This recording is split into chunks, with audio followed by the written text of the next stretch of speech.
están ustedes? Muy buen día, un gusto de saludarlos. Ha llegado a mis manos esta novela, una novela histórica ambientada en la ocupación chilena en Lima durante la Guerra del Pacífico.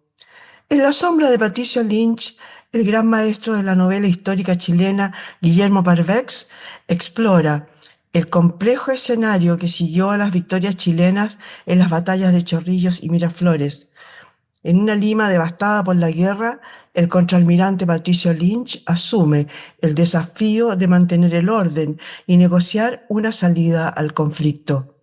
Vamos a conversar con su autor, Guillermo Parvex, periodista, escritor e historiador y autor de La sombra de Patricio Lynch.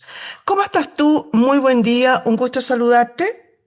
Igualmente, Miriam, siempre es un agrado conversar contigo. Oye, para el agrado en realidad es todo para mí. Oye, Guillermo, a ver, partamos un poquito. Me gustaría si nos pudieras hacer una breve reseña de el escenario para llegar a este libro, porque en realidad este libro parte cuando ya la ocupación en Lima está. Eh, ¿Cómo llegamos ahí? ¿Qué pasó? Pónganos un poquito en contexto, por favor, para los que no somos tan letrados como tú. A ver, brevemente, el día 18 de enero de 1881, las tropas chilenas ocupan Lima y se inicia un gobierno de ocupación dirigido por oficiales muy destacados eh, en la guerra, pero que lamentablemente no tenían dotes ni capacidades de administración. Y aquí no se trataba solamente de dirigir una guerra, sino que de administrar un país que estaba paralizado. Y por esa razón, en mayo, estamos hablando ya de 4 meses después, el gobierno de Aníbal Pinto envía como jefe político y militar del Perú al contraalmirante Patricio Lynch. Y Patricio Lynch, a sabiendas que se iba a encontrar con un país, por un lado paralizado, por otro lado un país que estaba formando guerrillas para combatir a los invasores, lo que es natural, ¿no es cierto? Y también con la misión urgente de Aníbal Pinto y del Congreso de negociar la paz, pero no había con quién negociarla. El presidente Prado había escapado, ¿no es cierto?, a Estados Unidos y luego a Europa, y no había un interlocutor válido para negociar esa paz, porque el gobierno chileno lo que quería era dar término a esta guerra porque era insostenible. Entonces llega Patricio Lynch nombrado en este cargo, pero él sabe que él tiene que manejar muchos hilos ocultos y por eso recurre a un antiguo espía chileno que había servido en las primeras campañas de la Guerra del Pacífico para que lo asesore en cuanto a información. Cuando estamos hablando de espías, aquí olvidémonos de la KGB, de la CIA, de la DINA. ¿Ah? Eran espías de guantes blancos. ¿Ah? Ellos no actuaban en forma violenta, sino que en forma muy inteligente. ¿Ah? Eh, y de ahí viene el término inteligencia, ¿ah? De actuar en forma inteligente y no por medio de la violencia. Y aquí recluta contra su voluntad a este señor, que es la sombra de Patricio Lynch, quien no tenía ninguna intención de irse al Perú porque ya venía llegando de mucho tiempo de campaña y tenía problemas familiares, quería sentarse en Petorca, y finalmente termina aceptando irse con Lynch por un año. En definitiva estuvo 3. Así, este es el contexto en que se da el inicio de esta novela. Oye, Guillermo, a ver, cuando uno visita Lima, en la actualidad, estamos iguales de la garganta, parece. Sí, Eh, en tiempo de Cuando Guerra uno, Fría. cuando uno visita Lima en la actualidad, se da cuenta que cuando dicen la batalla de Chorrillos y Miraflores, uno lo ve como tan alejado, visto desde Chile, ¿no? Pero cuando uno visita Lima, se da cuenta que hoy son barrios, son comunas de Lima, lo mismo que de el Callao, se habla como un puerto muy lejano y resulta que no, que está ahí mismo, ¿no? Todo junto ahora, ¿eh? Claro, entonces ponme ahora en contexto, por favor, geográfico, porque para ubicarnos, porque para nosotros, por lo menos, no sé si para el resto de las personas, pero al menos para mí, me parecía tan lejano esto de la batalla de Chorrillo y Miraflores, era como muy, muy lejos, y resulta que no, están ahí, es un barrio, tú te tomas un micro y estás en 5 minutos, ¿no? Así es. Bueno, en ese tiempo había entre Miraflores y Lima, había un sector despoblado, ¿ah? Que es lo mismo que ocurre hoy, ¿no es cierto?, cuando hablamos de Santiago y Puente Alto, Santiago y Maipú, ¿m? Que eran ciudades satélites de Santiago y hoy están integradas completamente. Eso era lo mismo. Y la distancia era muy corta, o sea, cuando estamos hablando de Chorrillos fue lo primero, después vino Miraflores. De Miraflores al centro de Lima no son más allá de 8 o 9 kilómetros, ¿eh? Que a pie se hacían en 1 hora y media. O sea, era prácticamente estar en las puertas de la ciudad, como se decía. Claro que sí. Oye, cuéntame ahora, ¿cómo surgió esto de escribir sobre Patricio Lynch? Porque creo que es uno de los personajes, no sé si olvidado, pero como considerado menor o simplemente la gente mucho no sabe de él, ¿no? Y de la importancia que tuvo este contraalmirante, un marino metido allá. Un marino y un militar, porque hay que... bueno, yo coincido contigo que siempre ha sido un personaje de segunda línea. Y yo considero que por sus características, sus capacidades, tendría que estar dentro de la primera línea de los héroes chilenos, ¿eh? Eh, Él tuvo una vida muy especial como marino, una vida en donde él entró a los 12 años a la Armada, después a petición de la Armada Británica pasa a formar parte por 5 años de la Armada de Inglaterra, es condecorado por la reina por su desempeño en las batallas de la guerra del opio contra China. ¿Eh? Después él era un poquitito, no digo indisciplinado, pero era un poco llevado por su idea y es apartado de la Armada. Y es apartado de la Armada en el gobierno de Manuel Montt, cuando él era comandante de una nave y se le ordena llevar prisioneros políticos a Juan Fernández, prisioneros políticos que eran resultantes de la revolución de 1859 contra Montt. Y él se niega, porque él dice que él es un marino y no un carcelero, y a raíz de eso él es expulsado de la marina y se dedica a las tareas del campo. Después se dedica a capitanear un buque mercante llevando buscadores de oro chilenos a California, ¿no? Y finalmente, cuando viene la guerra con España, es reintegrado a la Marina. Pero al empezar la guerra del Pacífico, Lynch era considerado siempre un oficial de segunda, por decirlo de alguna manera, y no se le dio el mando de ningún buque. Y en cambio se le dejó como jefe de transportes de la Armada, que era un cargo muy importante que requería una gran capacidad, considerando que había que transportar ejércitos a través del Pacífico, ¿no? Bueno, pero no era un cargo distinguido de batalla, ni mucho menos. Pero él aceptó, lo hizo muy bien, y después empieza una segunda vida de Lynch, que es cuando dirige incursiones punitivas a la retaguardia peruana, pero las dirige no como oficial naval, sino que al mando de fuerzas terrestres. Y lo hace de tan buena forma que el general Baquedano lo nombra coronel de ejército. O sea, él era capitán de navío y coronel de ejército. Cuando se captura Iquique, él es nombrado gobernador o jefe militar de Iquique y lo hizo de extraordinaria buena forma.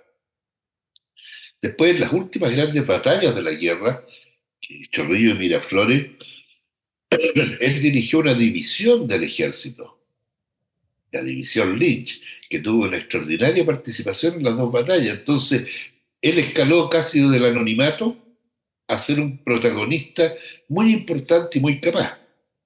Ahora Lynch tenía varias ventajas. Él era muy conocido a nivel internacional por sus nexos con la Marina británica. Él hablaba 4 idiomas. Él hablaba chino, inglés, francés y algo de alemán. O sea, podríamos decir que hablaba casi 5 idiomas, que para la época era una persona muy letrada. Y esa es la razón por la cual el presidente Aníbal Pinto, que había sido su compañero de escuela en la básica, en la preparatoria, lo nombra jefe político y militar del Perú, porque además tenía grandes dotes como diplomático, sin haber sido nunca embajador ni nada por el estilo, pero sabía negociar y de muy buena forma. Ahora, la principal misión de Lynch, cuando lo mandan a Perú, es buscar la paz. Pero él se encuentra con dos cosas dos paredes muy sólidas, que eran la resistencia peruana, por una parte dirigida por el entonces coronel Cáceres, después general, el almirante Montero y otros próceres más, y por otro lado una intromisión muy descarada de parte de Estados Unidos. Que Estados Unidos lo que quería, en el fondo, era buscar un presidente provisional del Perú que fuera afín a los Estados Unidos. ¿Para qué? Para que ese presidente no se diera Tarapacá a Chile, como Chile lo exigió desde un comienzo. Y por otro lado, para que le cediera a Estados Unidos las salitreras y guaneras de Tarapacá por 20 años, e incluso se llegó a hablar de que Perú pasara, y estuvo bastante avanzado, a ser un estado asociado de los Estados Unidos. Oye, sí, Ahora, yo quiero detenerme un poquito ahí porque sí, eso en el libro obviamente está muy bien trabajado, ¿no? Queda bastante claro y ahí aparecen varias cartas transcritas y quiero saber si, porque obviamente esta es una novela histórica con fechas y toda la parte histórica es correcta, digamos, no es inventada por ti. Hay no, personajes que obviamente no existieron, o a lo mejor sí, no lo sabemos, pero que no están descritos en la historia. Esas cartas que aparecen ahí, ¿son auténticas, verdaderas? ¿Aparecen, sí. están en alguna parte que yo pudiera decir, ah, las voy a ir a ver? Mire, esas cartas están en varias partes, están en los archivos de la Cancillería chilena, están también en los archivos, ¿no es cierto?, del Ministerio de Relaciones Exteriores de Estados Unidos, y están en los archivos de la Administración Chilena del Perú, que esos quedaron en Lima cuando se retiró Chile. Esas cartas están. Ahora, esas cartas, la mayoría de ellas fueron obtenidas en forma subrepticia por este aparataje de espionaje que creó Lynch. ¿Eh? Esas no eran cartas públicas. En su momento fueron obtenidas por estos espías y eso permitió, digamos, que Chile supiera qué terreno pisaba cuando estaba negociando los intentos de negociar la paz con Estados Unidos, con Perú. Ya, oye, Todo eso eh, existió. eh, Se fue el audio. sí, ahí sí, ahí sí. Ahí. Por eso que quería saber precisamente, quería dejar bien en claro qué parte es novelada y qué parte es auténtica. A ver, lo novelado en el fondo podría decirse son los diálogos. Los diálogos, pero son novelados, pero no son inventados por mí. ¿Eh? ¿En qué sentido lo digo? Esos son intercambios de correspondencia entre ambas personas que yo los adapté a un diálogo para hacerlo más coloquial, ¿no es cierto? Y no, no fuera una sarta de transcripciones. Eso es una parte de la licencia que me tomo como novelista. Y la segunda, que hay varios espías que sirvieron para Chile que quedaron asentadas sus acciones, pero no sus nombres. Y a eso yo les puse un nombre. Les Perfecto. puse un nombre para que el lector pudiera seguir la historia en forma ordenada. ¿M? Pero lo que hizo Juan Pérez, por ejemplo, Ujú. es verdad. Ahora, lo que no se decía cómo se llamaba ese señor, y yo lo bauticé como Juan Pérez, pero son cuatro o cinco de segunda o tercera importancia, no son protagonistas. Los protagonistas son todos reales. Lo que Perfecto. dicen los O, protagonistas o es sea, real. Juan Antonio Silva existe, José Antonio Silva existió. Montt José existió, Antonio Silva existió. Perfecto. existió, y Ya. existió tal como se lo relata. Y la foto que aparece en la portada Ujú. es la de él, que yo la encontré en los archivos. Ese era don José Antonio Silva Montt, sobrino del presidente Manuel Montt. Perfecto, eso quería dejar aclarado porque mucha Sí, gente de repente dice en una novela histórica, bueno, ¿qué hay de verdad y qué no? claro, ¿No? exacto. Empieza de repente a dudar, no, esto no puede haber pasado, no, esto es licencia del autor, ¿no es cierto? Claro, Oye, yo qué licencias me tomo, por ejemplo, perdona que te sí, interrumpa un minutito, ¿qué licencias me tomo? En la correspondencia o en la investigación aparecen documentos realmente que José Antonio Silva fue al Callao. No dice nada más, yo relato el viaje al Callao, claro. pero el viaje al Callao lo relato con elementos históricos que busqué en el momento. Cuánto se demoraba el tren, qué distancia tenía, dónde estaban las estaciones, cómo eran las estaciones, ¿Cómo se pero llamaban además? cómo se llamaban. Pero yo diría que esta es realmente una novela histórica y no una historia novelada. En Ya, la historia perfecto, ahí está. novelada yo puedo mover las cosas como mejor me parezcan para darle un mejor carácter a la obra. Pero aquí es una historia que la novelé en el sentido de los diálogos y de las descripciones. Oye, en ese sentido, entonces, vamos un poquito a la médula del libro sin contarlo, obviamente, a pesar de que es historia, entonces es, ¿no? Exacto.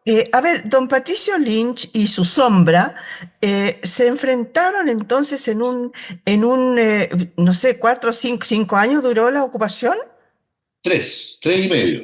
3 y medio años duró la Sí, ocupación, se enfrentaron a las montoneras, se enfrentaron a Estados Unidos, se enfrentaron a una resistencia un poco como soterrada de los peruanos comunes, digamos, pero además estaban los presidentes, el presidente que fue sacado, que pusieron a otro, que llamaban, era todo como una intriga terrible, como digno de una película, ¿no?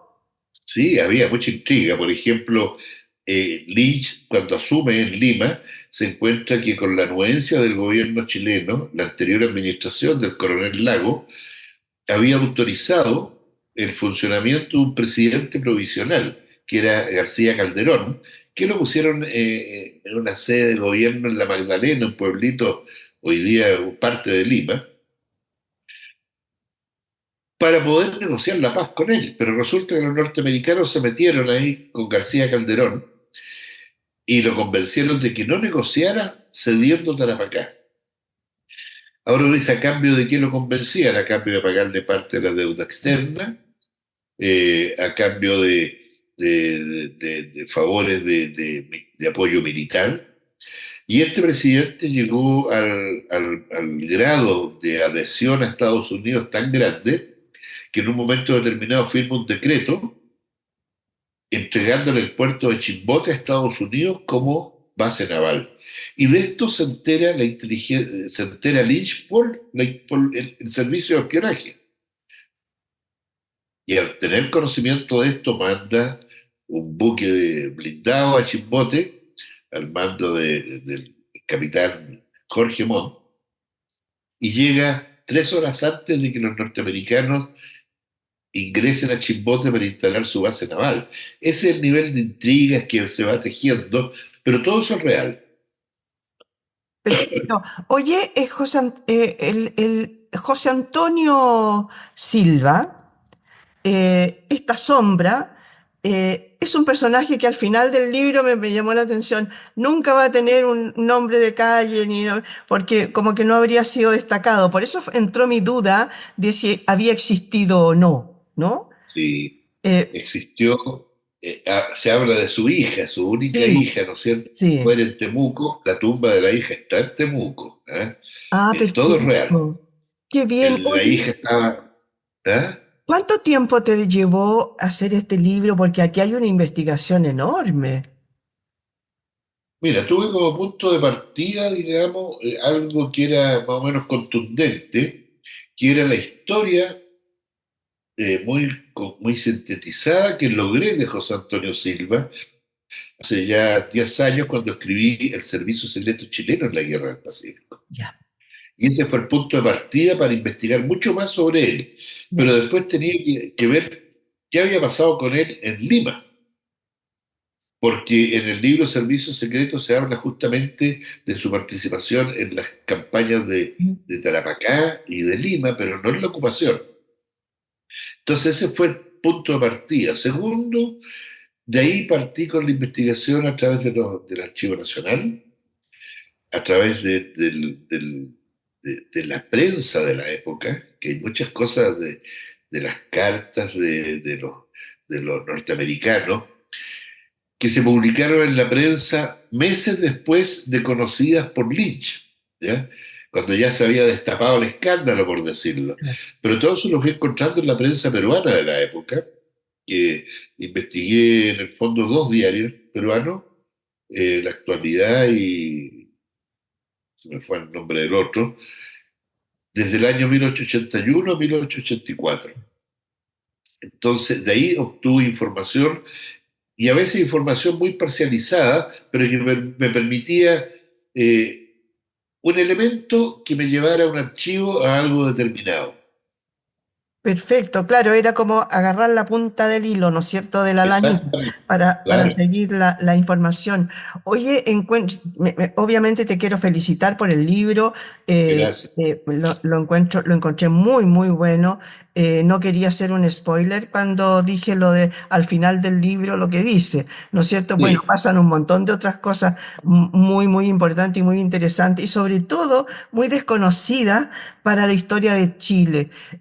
Fueron años en que parece ser que lo pasaron muy mal los chilenos a una guerra que no quisimos llegar. exactamente. A una guerra que no quisimos llegar y que ha dejado huella hasta el día de hoy. Y yo trato de aclararlas un poco en el libro, sobre todo cuando se habla de los saqueos de Lima. Sí, ¿Ya? sí. Los saqueos de Lima no fueron tales, porque no podemos juzgar con las leyes y las costumbres del siglo XXI lo que ocurrió en el siglo XIX. En ese tiempo regía el derecho de gentes, que era como el derecho internacional de la época, que permitía al país vencedor recuperar los gastos que había incurrido en la guerra. Y eso se hizo en la guerra franco-prusiana y se hizo también en la guerra civil norteamericana. Eh, Y Chile hizo eso, pero no lo hizo como un saqueo de que salieran columnas de soldados a robar, sino que se hacía el inventario, se elevaban documentos y se despachaban a Chile.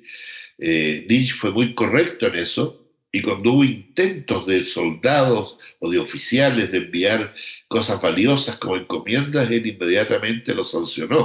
¿Eh? Pero eso no fue un saqueo, fue una recuperación de los recursos gastados en la guerra.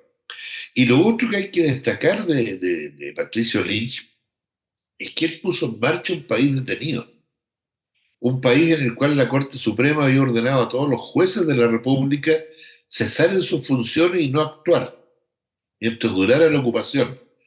Entonces, inicialmente se juzgaba por la justicia militar, pero no estaba capacitada la justicia militar para juzgar estafas, asesinatos entre civiles, etcétera. Entonces, ¿qué hizo Lynch? Llevó al presidente de la Corte Suprema chilena al Perú, le mostró la situación y se mandaron jueces y abogados chilenos para echar a andar el sistema judicial. Lo mismo se hizo con correo y telégrafo, con aduanas, con la parte sanitaria, echar a andar 8 hospitales no era cosa menor. Y todo esto lo puso en marcha Lynch en el curso de su primer año de gobierno. ¿Eh? Sí, porque Que eso eso es está algo bien narrado, está súper bien narrado en el libro. Una pequeña cosita. Casi todas esas cosas, no sé si todo, casi todas esas cosas que se vinieron a Chile, muchas de ellas fueron devueltas, ¿no? Por ejemplo, cantidades de libros y de cosas que ellos tenían fueron devueltas como un gesto de amistad, ¿no? En años posteriores. Tengo entendido que fueron devueltos al Perú. Mira, en el caso de los libros de la biblioteca peruana, se hizo una primera devolución a fines del siglo XIX como un Sí, gesto de amistad y el resto se devolvió en el gobierno de Michelle Bachelet II. sí, Ahí se hizo devolución sí, de todo el saldo de libros que quedaban en la sí, Biblioteca Nacional de Lima. Ahora, hay muchas cosas que ya no existen y no se pueden devolver, claro, como rieles de ferrocarriles, claro. locomotoras, carros. Esculturas todavía subsisten algunas por ahí, pero hay una mitología muy grande. ¿Eh? Todos hablan de los leones que están ahí en la Avenida de los Leones con Providencia, que los trajeron de Lima. Pero no, Esos leones están ahí de 1861, claro, cuando era la entrada a la hacienda que existía ahí, el camino interior de los Leones hacia el sur. sí. Sí hay otras partes donde hay estatuas, en provincia, en Curicó, en Talca, en Linares, hay algunos monumentos traídos desde Lima. Se dice, aunque no hay una comprobación, que el monumento que está en el sector de lo que es Plaza Italia, porque separemos Plaza Baquedano de Italia, Italia es la que está más hacia el río, Ujú. ahí hay una escultura que es como alada, como una victoria, que esa se dice también que era de la ciudad de Lima. Pero la mayoría de las cosas se devolvió en gestos de buena voluntad. Sí. Oye, Guillermo, para ir terminando, porque se nos acaba el tiempo, cuéntame un poquito por qué hay que leer este libro de todas maneras.